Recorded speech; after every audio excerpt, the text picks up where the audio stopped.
¿Qué amigos? Bienvenidos a 2.5 Gas Days. 4 de noviembre de 2015 arrancamos pues un día más, un miércoles más, desde que arrancamos a finales de septiembre, cuando arrancamos esta nueva temporada del 2.5 Gas Days. Bueno, hemos repetido todos los miércoles unos patrones que hoy se volverán a repetir en una portada, créanme, hoy interesante, porque nuestra invitada, entonces, ha estado aquí por dos motivos. Creo que por primera vez viene a hablar de refugiados, creo que es la primera vez, pero está por otros motivos que nada tienen que ver con lo que vamos a hablar hoy. En parte no tiene nada que ver con lo que vamos a hablar hoy. Pero bueno, hoy miércoles, como les decía, como ya desde que arrancamos la nueva temporada, hoy miércoles estará Fernando Velasco, Eduardo Inclán y Mario Garro en la tertulia. Y bueno, en nuestra contraportada hablaremos de esa dirección de Vitoria hacia el bien común con Iván del Caz.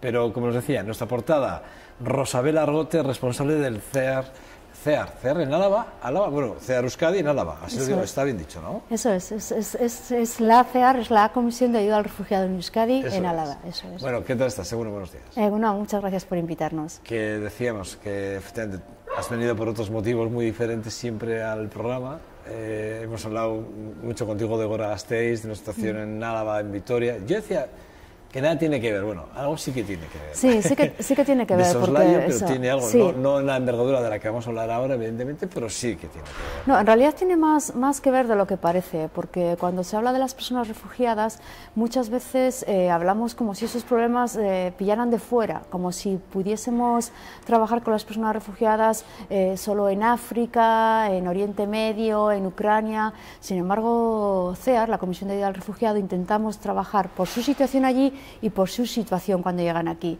Y claro, personas refugiadas que vienen huyendo de conflictos armados, de vulneraciones continuas de derechos humanos y llegan a una ciudad refugio en la que se topan, por ejemplo, con comportamientos racistas o con discursos de incitación al odio xenófobo, es una cosa que desde luego denunciamos. Por tanto, está muy ligado. Desde Gora Gasteiz se denunció mucho el que hubiera discursos que estuviesen estigmatizando a la población extranjera, y parte de esa población extranjera es la población refugiada con la que trabajamos. Vamos a ver, es verdad, la explicación es maravillosa, pero sí que es verdad que de alguna forma esto es como la televisión, ¿no? Tienes el mando y al final cuando ves una imagen que vas y lo pasas, como cuando ves un anuncio, pasas, haces un poco zapping, sí. Ves una imagen, bueno, tal, o vas a buscar agua, o te mueves o haces algo. Sí. El caso es que no queremos ver la realidad. Nos ponemos un vendaje virtual, porque sí, no deja de ser virtual, porque conscientes somos de lo que pasa, pero bueno, no queremos saber, no nos interesa. Sí. Pero sí que es verdad que estamos viviendo momentos muy complicados, momentos que se repiten, porque yo ahora fuera de cámaras te estaba comentando unas fotos que mi buena amiga Toti Martínez del CEAR subía hace poco a su Face y a su Twitter, y veíamos esas fotos de aquellos barcos de éxodos europeos en plena guerra, ¿verdad?, en la que los europeos también migrábamos por conflictos bélicos, ¿no? Situaciones muy complicadas, ¿no? En países europeos, repito, y comparativamente vemos que no es, o sea, que no hemos cambiado nada, pero, claro. Pero estamos viendo situaciones muy complicadas, ¿no? Y estamos viendo además, por cierto, si me lo permites, una postura de una política internacional cuando menos de dudoso calado, y cuando menos a mí me parece muy pasiva y si me lo permites, cuando menos denunciable. Lo que pasa es que denunciar ese tipo de cosas con un ciudadano como tú y yo no va a ningún lado, porque o votamos y decimos que queremos cambios o esto va a seguir exactamente igual. Bueno, yo creo que sí que tenemos algo que decir. Yo creo que sí que ha habido una diferencia con lo que ha pasado, con lo que pasaba antes de esa imagen del niño ahogado a lo que está pasando ahora. Efectivamente, la situación de las personas refugiadas es muy vieja. La propia definición de personas refugiadas data de 1951. Entonces, efectivamente, los conflictos armados son una situación que está cambiando y pero que está siendo presente en los últimos años. ¿Qué es una persona refugiada? Una persona refugiada es aquella que en 1951 se definió que era la que huía de su país por raza, religión, nacionalidad, pertenencia a un grupo social o ideología política. Desde entonces ha habido millones y millones de personas refugiadas. De hecho, acabábamos el año pasado con una cifra de 51,2 millones de personas refugiadas. ¿Cuál es la situación ahora? Que sí que puede haber cierta sensibilización adicional. La ciudadanía sí que tiene capacidad para poder decir: estamos en contra de esta política de asilo que ha llevado Europa, por ejemplo, o el Estado español en los últimos años. Creo que es un momento para que la ciudadanía diga: hasta aquí, y si queremos ser ciudad de refugio, esto es lo que se puede hacer. Pero no es fácil. Es decir, yo cuando digo noticias, por ejemplo, en la que además hay dos contrastes, ¿no? Esa noticia de vemos cómo en un momento determinado alguien dice, bueno, ante unas imágenes de Éxodo, estamos viendo cómo caminan cientos de miles de personas por una carretera, ¿verdad? Con sus hijos, familias, con todos sus enseres que han podido salvar, que se han llevado encima, maletas, estamos viendo, y de pronto el titular es: la Unión Europea se reunirá suspende las reuniones y las aplaza hasta dentro de 15 días para volver a retomar las negociaciones con no sé qué países, ¿no? Tú ves ese titular encima de unas imágenes en las que dices: pero esta gente no puede esperar 15 días. O sea, vamos a ver, es que estos que se reúnen, que tienen que tomar decisiones, no les falta ni el café, ni la comida, ni el coche, ni la ropa, ni dónde dormir, no les falta nada. Y ¿cómo que 15 días? Te pagamos para que no te tires 15 días, para que si no tienes que dormir no duermas, para si no tienes que comer no comas. No puedes dejar a cientos de miles de millones de personas en la puñetera calle pasando frío y sin nada que comer. Sí, efectivamente, yo te digo que ese titular que el otro día yo te lo digo, estaba viendo las noticias y veía ese titular sobrepuesto y estaba viendo la imagen. Digo yo, pero por Dios. Eso es lo que lleva pasando durante décadas, ya no años, eso lleva pasando durante décadas. Las políticas de asilo europeas son una vergüenza. Las políticas de asilo del Estado español son una vergüenza. O sea, de esos 60 millones, 51,2 millones que te decía antes, que son personas que se han visto obligadas a huir de sus casas, son 51 millones, más de 51, casi 60 millones. En Europa, el año pasado solo se acogieron a 625.000. 625.000 en Europa. Y de esas 625.000, por ejemplo, en Alemania llegaron 200.000. ¿Cuál es el porcentaje del Estado español? El porcentaje de admisiones, un 0,95%, 4.900 personas. 3.406, exactamente. Bueno, sí, luego en la actualización eran 4.900. ¿no? Entonces, o sea, ¿cuál es la política? Ha sido una política totalmente de vergüenza. Claro, cuando se nos pregunta cuántas personas refugiadas viven en el País Vasco, cuántas personas refugiadas viven en Vitoria.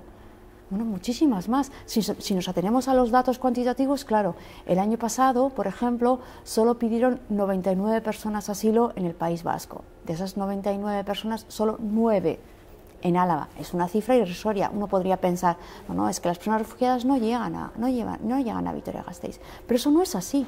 Eso no es así. Lo que ocurre es que, primero, es muy difícil alcanzar un lugar en el que tú puedas decir necesito asilo, porque ahora tenemos una devolución en caliente, que si tú intentas acceder a un lugar seguro, a un país seguro, para decir en mi país mi vida corre peligro, sin preguntártelo siquiera te devuelven. Eso es la ilegalidad de la política de devolución en caliente.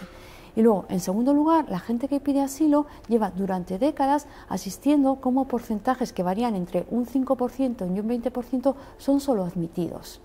Porque sistemáticamente el Estado español, que es quien tiene la competencia para decir si una persona es refugiada o no, ha ido denegando las solicitudes de asilo. ¿Por qué? Porque uno decía, es que en mi país, en mi vida corre peligro por pertenencia por ser mujer, o por un matrimonio forzoso, o por una ablación, o por ser homosexual, o por una ideología política. El Estado te pide pruebas fehacientes de esa persecución. Y claro, ¿cómo la vas a probar si muchas veces viene sin documentado? Entonces hay una denegación y decimos, no te damos el estatuto de refugio, te invitamos amablemente a abandonar el país. Esas personas han estado pasando a formar parte de esa bolsa de inmigración irregular, ¿no?, que tanto se ha demonizado, y esperando a que a los 3 años poder regularizar su situación bajo extranjería. Con lo cual, en nuestra ciudad viven muchísimas personas refugiadas. ¿Cuál es el número exacto? Es lo que te estoy diciendo. ¿Lo tenéis vosotros? Bueno, los números, es que los manejáis vosotros, no los oficiales. Los oficiales es que no, sabemos que no son los reales. Es que los es imposible decirlo, porque, por ejemplo, las personas que vienen, habría que hacer un estado de cuál es el padrón, qué nacionalidades hay presentes en nuestra ciudad y de qué países proceden personas con motivos de persecución que consideramos personas refugiadas. O sea, los datos, las cifras son, eso ya te digo, irrisorias. El año pasado pues pidieron refugio personas de Costa de Marfil, de Mali, de Camerún, de Argelia. Claro, pero esas personas no son refugiadas, no entran a formar parte de las estadísticas de personas refugiadas. Sin embargo, hablas con esas personas que están bajo extranjería y te dicen, bueno, yo salí de mi casa porque estaban matando a mi familia y huí y me metí en un barco como polizón. Y sin embargo, el Estado no lo reconoce. Fíjate, ayer leí una noticia, que es la que tengo delante mío, que a mí es del día 3, o sea, de ayer. Sí. Ayer a las 5 de la tarde fechaban esta noticia, que es una noticia que a mí me sorprendió, que dice que la isla de Lesbos, en Grecia, sí, es una islita, ya no caben más refugiados para enterrar. O sea, han enterrado a más de 400 ahogados que han aparecido en sus costas, en las costas de la islita, sí, sí, y ya no pueden enterrar a más. Es una noticia que ayer fechada a las 5 de la tarde. O sea, sí, quiero decir, Lampedusa, creo que han sido ya más de 1.800 las personas cadáveres, además, que muchos de ellos están sin identificar. Claro, no se pueden ni identificar, muchos de ellos. Sí. Y tú me decías, fuera de cámaras, me hablabas ya, pero es que esto es ahora. ¿Por qué nos preocupa ahora cuando lo llevamos sufriendo durante décadas en nuestras aguas, por ejemplo, efectivamente en las aguas? Claro, es que con las personas refugiadas, o sea... Es una cosa curiosa, sí, pero sí, es verdad, pero son datos que están encima de la mesa, ¿no? Sí. Estamos hablando de personas que han fallecido, que han muerto, que se han huyendo de un sitio en el que evidentemente corrían peligro. Claro, ¿por qué nos preocupa ahora? No te estás diciendo, lleva años ocurriendo, lleva décadas ocurriendo de tal punto. ¿Por qué nos preocupa ahora? O sea, porque volviendo a esas cifras que dices, de esos millones de personas que son refugiadas, que han tenido la obligación de abandonar sus casas, uno diría, sí, claro, nos llegan a los países industrializados, nos llegan a los países del norte y es que no damos abasto, es que es que no caben más, es que nos están saturando. Bueno, eso se contradice con el dato que dice que el 86% de las personas que se ven obligadas a huir son acogidas en los países en vías de desarrollo. O sea que realmente en los países industrializados solo se acoge al 14% de las personas que huyen. Eso da luz de cuán insolidaria, o sea, somos los países más ricos del mundo, los países más ricos solo acogen al 14%.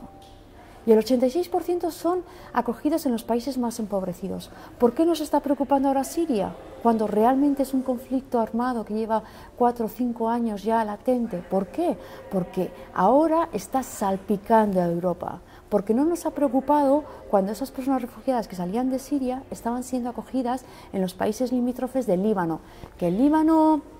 estaban llegando y estaba todo, bueno, no nos preocupaba. ¿Cuál ha sido el problema? Cuando realmente han empezado a llegar a las costas de Italia, de Grecia, incluso del Estado español, entonces ahí es cuando nos han dicho, sí, si nos llegan, entonces repartámoslos. Los datos exactamente son el 86%, lo que tú hablabas, son el 86% de las personas refugiadas están en los países más empobrecidos. Eso es.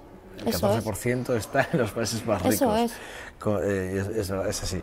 Es una denuncia que hace ACNUR, concretamente es un informe de ACNUR, y además habla de que, en referencia a lo que estabas diciendo, habla de 4,6 millones de sirios han huido de su país y 3,7 han sido acogidos entre Turquía, Líbano y Jordania. Sí, sí. Ahí es donde está, digamos, el peso del éxodo y del refugiado. Que es lo que ya te digo, es la historia de las personas refugiadas y es lo que lleva pasando en África. O sea, ¿cuándo han empezado a preocupar? Cuando han empezado a llegar a a nuestros países, a los países seguros, y cuando se les ha dejado de necesitar. Porque otra cosa adicional es que, claro, Alemania durante muchos años ha sido un país que ha acogido a personas refugiadas en un número muy superior al de otros estados. Entonces, en el caso de Alemania, si el año pasado acogió a 200.000 personas, 300, o sea, ¿por qué? ¿Por qué tantas personas en referencia al Estado, en comparación con el Estado español?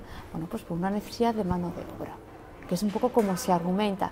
Y en el reparto de personas refugiadas entre los diferentes países, una cosa que se está midiendo es cuál es el PIB y cuál es nuestra necesidad de mano de obra. Porque si se necesita mano de obra, entonces sí estamos dispuestas a acoger a personas refugiadas. Bueno, esto es que en España se espera, se habla de un máximo de 200.000 refugiados en España, es lo máximo. ¿Y en Euskadi? Vamos a hablar de Euskadi. Bueno, datos de Euskadi. Esas cifras siguen siendo bastante irrisorias. Aquí se está manejando la cifra de 1.000 personas. Esa es la noticia que yo tenía, sí. Esa es la cifra que se está manejando y bueno, pues en principio se están poniendo en marcha los dispositivos residenciales para poderlos acoger y también es verdad que detectamos que está habiendo una cierta relajación en cuanto a la preparación de esos dispositivos. 1.000 personas es una cifra irrisoria. Desde luego el País Vasco tiene muchísima más capacidad para acoger a más personas, pero no es tanto solo la capacidad de cuantitativamente cuántas personas pueden llegar aquí, sino que creemos que las instituciones tienen que hacer una labor fundamental de preparación de la sociedad. ¿No estamos preparados? Bueno, no estamos preparados. La cosa que tú has tenido muchas reuniones con el gobierno vasco, me consta de sé que andabas con tus dudas, bueno, te asaltaban dudas, cuando menos te asaltaban bastantes dudas. Sí, ¿Las sigues manteniendo? De la sí, última sí que las mantengo. ¿Sí? Creo que no estamos preparados en dos sentidos. Por una parte, operativamente, el gobierno vasco, en colaboración con todas las instituciones forales, o sea, con las diputaciones y con los ayuntamientos, ha puesto en marcha la preparación de un inventario de viviendas que se podía poner a disposición de las organizaciones que gestionamos la acogida de las personas refugiadas. A fecha de hoy eso no está cerrado, o sea, a fecha de hoy en Vitoria-Gasteiz no se nos ha cedido ninguna vivienda para las personas refugiadas. O sea, a fecha de hoy, si llegase mañana una familia de Eritrea, una familia de Irak, esas personas no podrían alojarse en ningún dispositivo puesto a disposición por parte de los organismos públicos. Eso es lo que ocurre. O sea, eso. Por otra parte, hay otra tarea que también... Ángel Toña, en cierto modo... Eso es un poco, ¿lo cogemos con pinzas o no? Sí, es en la línea de lo que tú decías de sigamos reuniéndonos cuando todavía se está trabajando en ello, pero mientras se está trabajando en ello, bueno, afortunadamente nuestra organización en Bilbao sí que tiene los dispositivos más preparados. Y bueno, se nos están derivando personas a Bilbao. Pero aquí en Vitoria esa es la realidad. Y luego cuando tú me preguntas si la sociedad está preparada, hay otra cosa a la que hay que prestar atención con mucha cautela, y es a la del clima. El clima. ¿Te refieres al clima social? Al clima social. Vale. Me refiero al clima social. Todavía no hemos superado lo que ocurrió el año pasado, cuando se generó ese clima de confrontación y de miedo hacia las personas extranjeras que podían estar robándonos el bienestar o que podían estar abusando a través del fraude de las prestaciones sociales, ¿no? Que generó cierto pánico social, aunque luego se ha sabido que las cifras también eran irrisorias, las del fraude.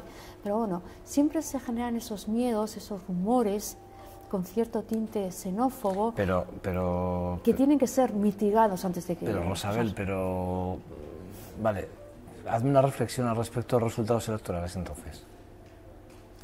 ¿De lo que ocurrió en las últimas elecciones? Sí, porque en el fondo estamos hablando de que en una sociedad... Tú me estás hablando del clima social, estás hablando que deberíamos tener un clima social. Entendiendo que deberíamos, no solo desde el punto responsable del político, sino desde la propia responsabilidad del propio ciudadano, ¿no? Pero es verdad que con ese tinte que tú comentabas al principio de la victoria a la que se enfrentó de alguna forma Gora Gasteiz, sí que bueno, Gora Gasteiz se enfrentó a una forma de hacer política nada social, totalmente responsable, pero esa opción, Javier Maroto volvió a ganar las elecciones y ganó por goleada. O sea, quiere decir, ¿dónde está la responsabilidad del ciudadano? Bueno, permíteme, o sea, ganó por goleada porque el discurso de la izquierda siempre se divide. O sea, ganó por goleada porque había un discurso único. Pero ganó, Rosabel, ganó las elecciones. Eso voy, es verdad, ganó las elecciones. Hablando del clima, sin salirnos de la palabra del clima social en el que podemos estar viviendo, ¿vale? Y entendiendo que tienen que llegar refugiados a Gasteiz o Araba, ¿vale? Bueno, según aquellas elecciones, había una inmensa mayoría de la ciudadanía de Vitoria-Gasteiz que apoyaba una ciudad culturalmente diversa. Ese es el resultado que salió de aquellas elecciones. O sea, si computábamos quienes apoyaban un discurso de, digamos, de restricción de derechos a las personas migrantes y refugiadas, que fue un poco la postura que se defendía desde aquel discurso de Javier Maroto, y quien defendía la postura contraria, cuantitativamente había una opción que sacó un número de votos, que ya también dije en esta televisión que era muy legítimo, y luego había una mayoría que defendía una ciudad diversa. Es verdad que el voto de quienes defendían esa ciudad diversa estaba más dividida y no se ganaron las elecciones cuantitativamente en aquel momento. Pero aunque sean 30.000, aunque sean 3.000, aunque sean el número que sea, ha habido ciertos brotes de racismo y xenofobia que hay que mimar, que es un poco lo que yo quería decir. Y que si estamos hablando de llegadas de personas refugiadas, lo que no podemos hacer es en ningún momento alentar las sospechas de que las personas que van a llegar son yihadistas.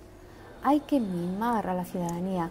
Hay que... se refiere, paréntesis, a las declaraciones que hizo Javier Maroto al poco tiempo de ser investido secretario sectorial del Partido Popular, en el que llegó a decir que luego pidió disculpas, también se pidió disculpas y se rectificó, pero sí que llegó a decir que entre los refugiados podían venir yihadistas camuflados y que, bueno, pues que tendríamos un problema. Que este es un discurso que, por cierto, es de Javier Maroto, lo dijo Javier Maroto, que pidió disculpas, también es verdad, pero también es verdad que lo hemos escuchado en otros líderes europeos y algunos españoles. Sí. Entonces, o sea, lo que no podemos hacer es, por una parte, decir que somos una ciudad solidaria, que somos un país solidario, y por otro lado, lanzar sobre la ciudadanía ese tipo de discursos, porque la ciudadanía obviamente lo que quiere es vivir tranquila, quiere vivir en ciudades pacíficas, quiere vivir en ciudades culturalmente diversas en las que, bueno, pues haya una hibridez, haya una convivencia de culturas, pero la instalación de miedos, de ahí mi calificativo de responsabilidad, genera recelos y genera rechazos. Entonces tenemos que preparar a la ciudadanía para aceptar a las personas refugiadas, pero no como una cosa de caridad, sino que aceptemos la diversidad cultural en la ciudad como una característica de nuestra ciudad. Una pregunta, antes de seguir, porque me gustaría seguir ya y hablar un poco más de CEAR, ¿vale? La imagen aquella que vimos de la periodista que le ponía la patada a aquel padre, luego, digo, vale, la imagen es la imagen, es la que es, la periodista, evidentemente, vamos, o sea, no tengo palabras para poderla calificar, y mejor no calificarla, pero bueno, quiero decir, está ahí, pero luego vemos cómo llega ese padre con sus hijos a España y le vemos a los pocos días que llega como refugiado a nuestro país, a Madrid, llega a Madrid, le vemos en el palco de Santiago Bernabéu. Esas imágenes tampoco ayudan. No, tampoco ayudan. Quiero decir, es que pasamos de una situación muy comprometida, o sea, de mucho dolor, de mucho sufrimiento, pasamos de ese estado o de ese estadio al otro, con una camiseta no sé si era de Benzema o de quién, camiseta de Benzema, tal palco, viendo un partido ahí en el palco con el presidente. Vamos a ver. Que eso nos dé un poco la medida de cuáles están siendo las actuaciones políticas. Lo que quiero decir, efectivamente, lo que quiero decir es que se está utilizando, luego se utiliza el refugiado a modo, Eso es. Y es una cosa que desde mi organización denunciamos. O sea, en la gestión de esta crisis humanitaria, lo que no podemos hacer en ningún caso es seleccionar refugiados de primera clase y ahora refugiados de segunda clase. Lo que no podemos decir es, sí, refugiados de Eritrea, de Irak, de Siria sí, como personas refugiadas de primera clase, y resulta que las personas refugiadas de Liberia, de Mali, de Argelia, son refugiados de segunda clase. Eso no se puede permitir. Rosabel, desde la Comisión del Refugiado para el Refugiado, de ayuda al refugiado en Euskadi, ¿qué estáis haciendo ahora mismo? ¿Cuáles son las intervenciones y sobre todo dónde están las negociaciones con el gobierno vasco? ¿En qué punto están? Bueno, estamos trabajando en las dos líneas de acción. Por una parte, para concretar los recursos operativos, o sea, si tanto se dijo que se iban a poner en marcha recursos residenciales y se iban a habilitar viviendas que en estos momentos están vacías, no es que vayamos a quitar a nadie las viviendas que están vacías, se iban a habilitar para las personas refugiadas, estamos negociando para que se aceleren y para que se haga con unos criterios que consideramos justos, porque no nos sirve que el gobierno vasco nos diga que sí tiene viviendas para personas refugiadas que están en estos momentos en Italia o en Grecia y que se cierren las puertas de esas viviendas para las personas refugiadas de Siria, Eritrea o Irak que ya han llegado a Melilla, por ejemplo. Entonces estamos negociando para que no se utilicen criterios discriminatorios en el diseño de este plan de acogida. Y en segundo lugar estamos trabajando en los diseños de planes de sensibilización para que la ciudadanía entienda que estamos hablando de... Que pueden tener puerta como puerta a una familia siria o de Eso es, y que esas eso es, que entiendan y que son personas con las que tenemos más en común que lo que nos diferencia, que son personas que están aquí porque en muchos casos han bombardeado sus casas, o sea, que qué más quisieran esas personas que poderse haber quedado en su ciudad, con sus raíces, su casa, sus familias, sus trabajos, o sea, que están aquí y que vivan en estas ciudades. No es una cuestión de caridad, ni siquiera de solidaridad, sino que es un cumplimiento de unas obligaciones internacionales que tenemos ratificadas. Fíjate, el otro día estuvo aquí Paco Valderrama, que es el comisario de la exposición de WordPress Photo, que es la exposición de fotos más importante en el mundo. La más importante en el mundo, o sea, no estamos hablando, la más importante del mundo. Que en España solo está Madrid, Barcelona y Vitoria. Había una foto de un bodegón en el que se veía la foto que un fotógrafo la recogió instantes en un momento justo después de ser bombardeada una casa en el que se ve un cuchillo roto, un plato con comida, una cortina llena de sangre. Esa imagen me ha venido en cuanto has hablado de que estas familias a las cuales tenemos que acoger de alguna forma salen con lo justo porque acaban de bombardear su casa. Y esa imagen me ha venido ahora, fíjate. Claro. Pero lo has dicho, y me ha venido esa imagen que está en Vitoria, que la podemos ver en el depósito de aguas, hasta el día 15 de... Permite que lo diga, porque es que además ahí se ve, a través de esas fotos podemos ver realmente escenas que están muy bien argumentadas y sabemos que hay muchos conflictos, que por cierto tú también me decías antes, que no solo esto es ahora, pero es que llevamos décadas sufriendo los éxodos a través de las pateras, ¿no? Es así, las aguas... De los cayucos, que son realmente barcos pesqueros que no pueden ir a pescar porque están nuestros barcos pescando allí. Bueno, hasta el día 15 pueden subir a ustedes al depósito de aguas, a Montehermoso, a ver esta exposición. A mí me ha venido esa imagen en cuanto Rosabel me ha hablado de esto, de verdad, te lo prometo, me ha venido esa imagen y me ha impactado porque estaba viendo lo que tú me estás diciendo y he reflejado esa imagen, de verdad. Claro, es que esa es la imagen.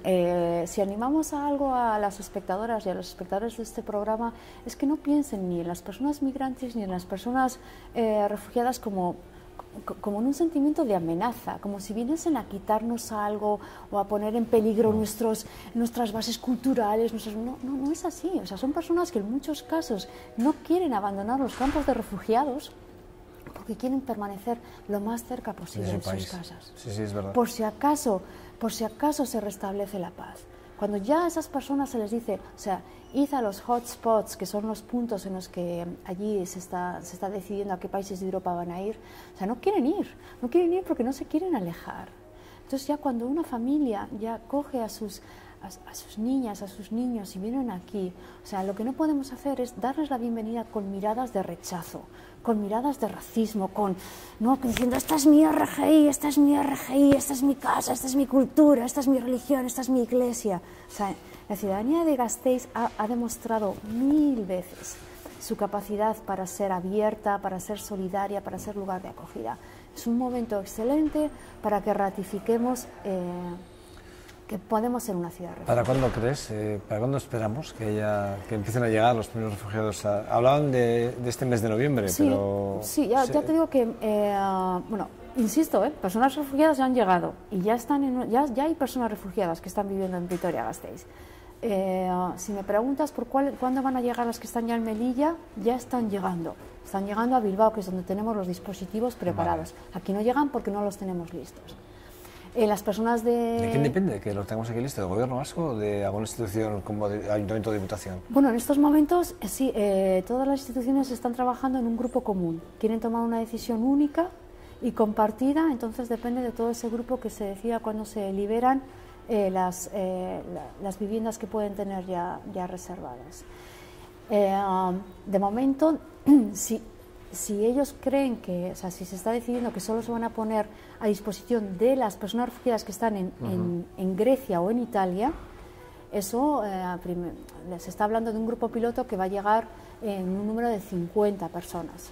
50 personas. Eso lo estaba leyendo, 50 personas. Esto lo al estaba Estado leyendo, español. Sí, eso es. Pero vamos, que tampoco lo que queremos decir es, sí, las que están ahora en Grecia y en Italia, 50, pero ¿cuántos miles de personas hay en Melilla? A mí, hablando de que hay 4,6 millones de sirios que están entre Turquía, el Líbano y Jordania, hablar de 50 personas, o sea, me parece irrisorio.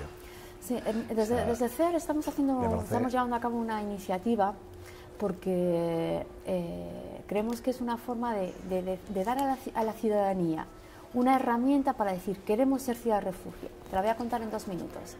Se llama Bizilagunak. Bizilagunak consiste en que hay un día al año en el que familias en pares, una familia extranjera y una familia local, familias en pares se juntan para comer. Ajá. O bien una persona puede decir, yo soy familia anfitriona. ¿Cuándo vais a empezar con esa iniciativa? Bueno, la vamos a lanzar en rueda de prensa la semana que viene, pero os la cuento ya porque ya hay carteles. Por la semana que viene... Os la cuento. Vienes a comentarla. Sí, porque digo, porque si tienes la rueda de prensa, para que mis compañeros de otros medios no se sientan un poco... No, pero ya hemos empezado ya a moverla, no es una exclusiva. Entonces, pero la semana que viene te vienes. La semana que viene me vengo un día y os la cuento. Pero prometido, la semana que viene vienes y no lo cuentas, solo para hablar de Bizilagunak. De Bizilagunak, ¿te parece? Vale, fenomenal. Rosabel, es un verdadero placer, Vale, lo mismo. escucharte, porque, bueno, pues poner un poco los puntos sobre las íes no está mal en este mar de despropósitos. Y mar entrecomillados, por Dios. Sí. Porque hablamos de mar y hablamos de despropósitos, hablando de refugiados, hablamos de muchas familias desaparecidas, niños, hombres, mujeres que se han dejado la vida en ese mar, en esos mares, de alguna forma, ¿no? Por intentar alcanzar la salvación, ¿no? Porque lo que decía, esa frase que decía al principio, ¿no? Que quién pone a su hijo o a su hija en una barca para cruzar un mar si no es porque en tierra hay más peligro que en el propio mar. Esa frase demoledora no sé. Rosabel, Arrote, es que recasco, ¿vale? Sí. Bye. Bueno, pues Rosabel, la semana que viene nos vendrá a hablar de esta iniciativa nueva.